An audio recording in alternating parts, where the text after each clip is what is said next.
नमस्कार दोस्तों, आज हम भक्तिकाल से संत काव्य के प्रमुख कवि, उनका जीवन काल, उनकी रचना तथा उनकी विशेषताओं पर चर्चा करेंगे। आइए शुरू करते हैं। कबीर, इनका जीवन काल है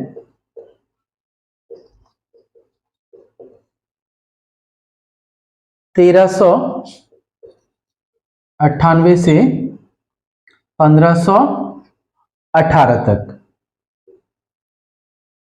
यानी सन 1398 से 1518 ईस्वी तक इनका जीवन काल है। इनकी जो रचनाएं हैं, इनकी रचना है बीजक।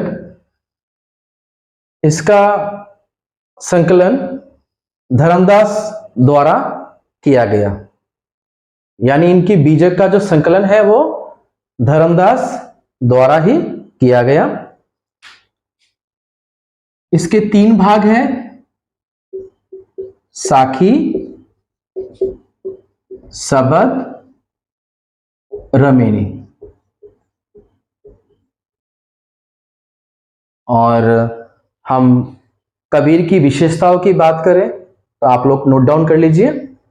कबीर जो है संत काव्यधारा के प्रवर्तक हैं, निर्गुण के उपासक हैं। कबीर को हम समाज सुधारक कवि कह सकते हैं। आचार्य रामचंद्र शुक्ल ने इन्हें या फिर इनकी भाषा को साधु कक्कड़ी कहा। डॉक्टर रामकुमार वर्मा ने इन्हें पंचमेल खिचड़ी कहा और आचार्य हजारी प्रसाद द्विवेदी ने कबीर को वाणी का डिक्टेटर कहा। तो ये जो इंपॉर्टेंट मैंने विशेषता आप लोग को बता दिए हैं, यहां जगह नहीं है इसलिए मैं आपको बता रहा हूं, आप ये नोट डाउन कर लीजिए। अगला है हमारे रैदास। इनका जन्म काल है, इनका जीवन काल है 1388 से लेकर सन 1388 से 1448 ईस्वी तक। ध्यान दीजिएगा, इनकी जो रचना है वो है रविदास की बानी। रैदास का दूसरा नाम रविदास भी है, ध्यान दीजिएगा। इनके 40 पद गुरु ग्रंथ साहिब में संकलित है, गुरु ग्रंथ साहिब में संकलित है।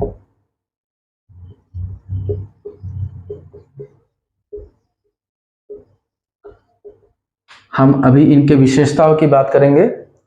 रैदास जो है मीराबाई के गुरु हैं। दूसरी ओर रैदास रामानंद के शिष्य हैं। इन्होंने अपनी रचनाओं में उपमा और रूपक का विशेष प्रयोग किया है। अगले हैं हमारे गुरु नानक देव।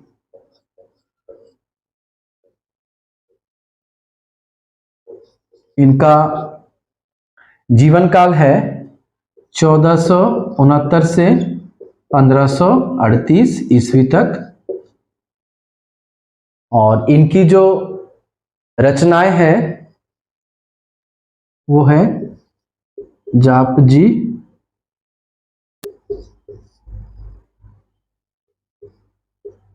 असा दीवार,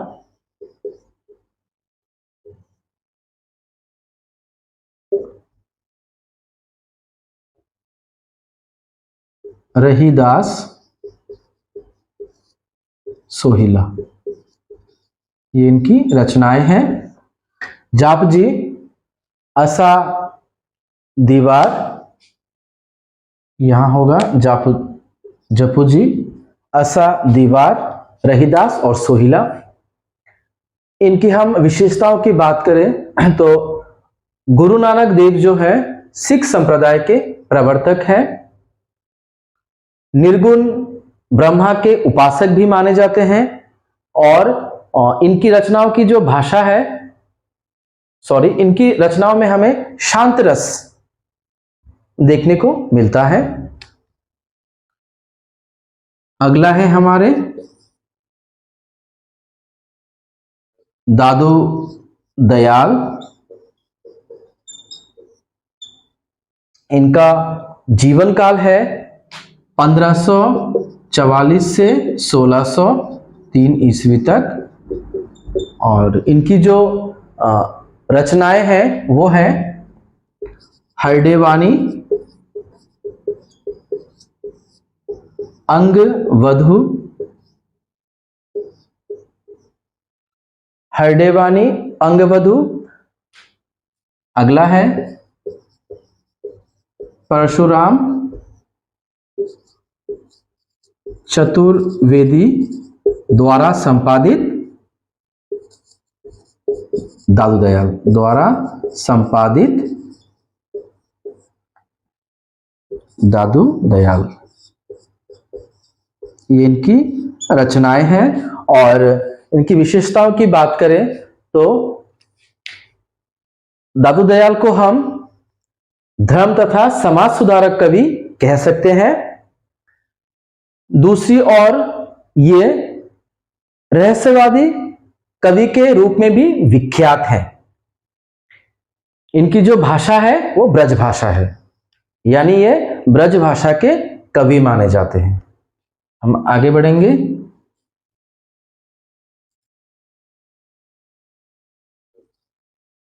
मलुक दास, इनका जीवन काल है 1574 से 1682 ईस्वी तक।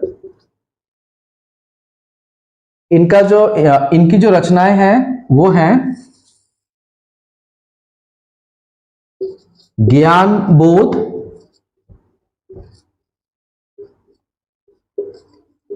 भक्ति विवेक,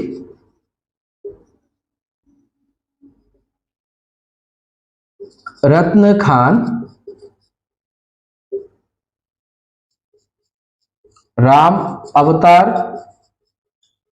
लीला, ब्रज लीला और ध्रुव चरित्र। ध्यान दीजिएगा, ये सारी इनकी रचनाएं हैं। और इनकी हम विशेषताओं की बात करें तो मूलकदास जो है वो पुरुषोत्तम राय के शिष्य हैं, मूलकदास। दूसरी ओर इनकी रचनाओं में हमें अवधी और ब्रज भाषा का प्रयोग देखने को मिलता है, यानी ये अवधी और ब्रज भाषा का प्रयोग इनकी रचनाओं में है। अगले हैं हमारे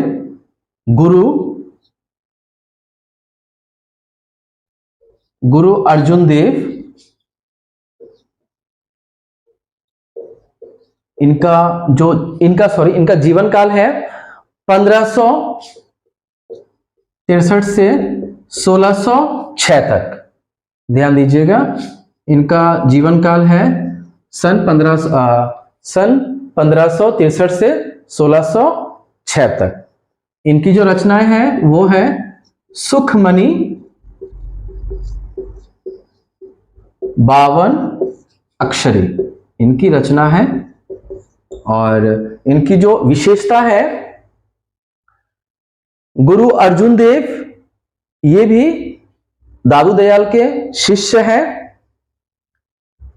गुरु ग्रंथ साहिब में इनके 6000 पद संकलित हैं।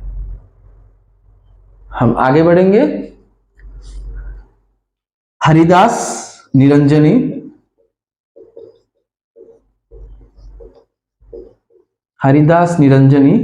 इनका जीवन काल है 1455 से 1643 तक।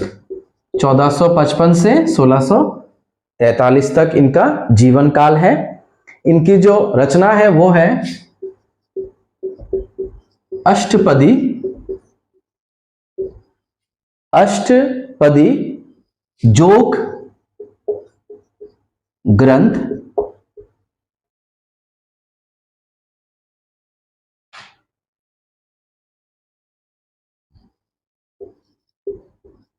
हंस प्रबोध ग्रंथ, संग्राम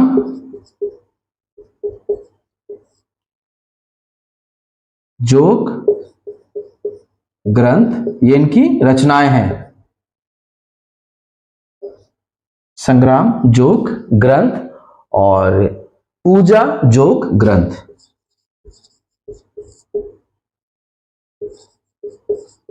ये इनकी रचनाएं हैं।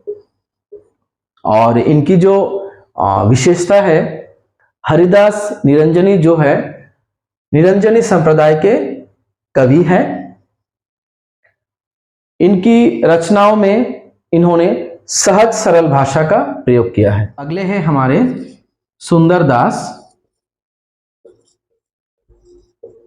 इनका जीवन काल है 1596 से 1689 तक। इनकी जो रचना है ज्ञान समुद्र, ज्ञान विलाप, ये इनकी रचनाएं हैं। ज्ञान समुद्र और ज्ञान विलाप।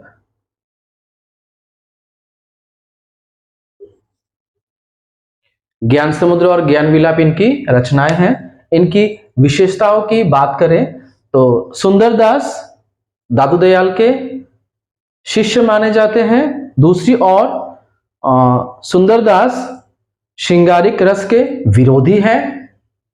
इन्होंने अपनी रचनाओं में ब्रज भाषा का प्रयोग किया गया है।